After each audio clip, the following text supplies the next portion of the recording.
Hey guys, it's Freda here. Welcome back to my channel. Welcome to my burnt orange. We appreciate you watching.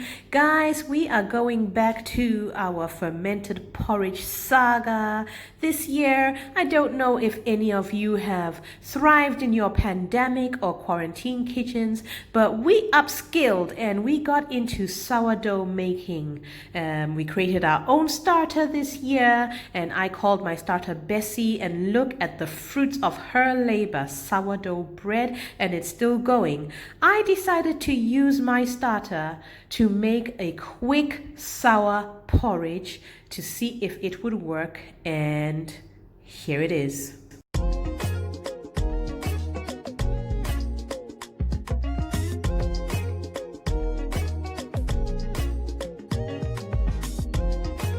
Oh my God.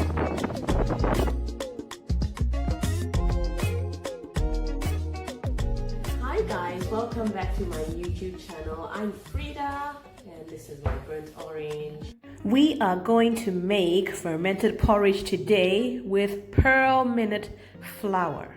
Now, pearl millet is very popular across Africa and India. In India, it's known as bajra, and this is readily available from Indian or Asian grocers in most places, anywhere you go, whether it is London, whether it is Nigeria. I find it in most Indian grocers, and it's readily accessible as a flour.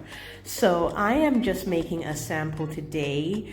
I simply measured out 250 grams of bajra flour or pearl millet flour and 250 grams of water.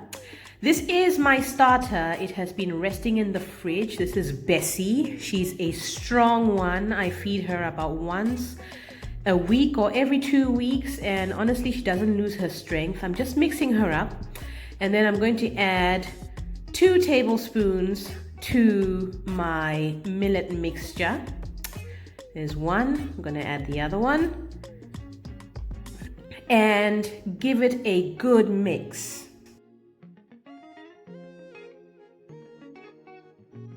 And would you look at that, guys? It has only been 5 minutes and Bessie is already at work.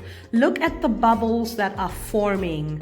This is a live yeast, and it brings me so much joy every time I see that she is thriving and bubbling. I mean, just look at that.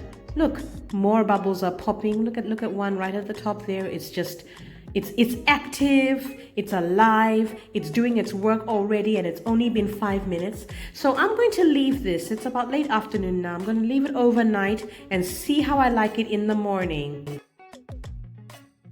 And good morning, folks. We've had a whole night of activity. I'm just having a look. You can see that the millet mixture has had a slight swelling, but I'm going to pop it open and see if it has soured. I'm just going to give it a little smell and a little test. And look, depending on how sour it is, I may leave it for longer. Now just look at that. As I put the spoon in, look at how light and airy it is. That just goes to show how active this is. So I'm just taking my sample.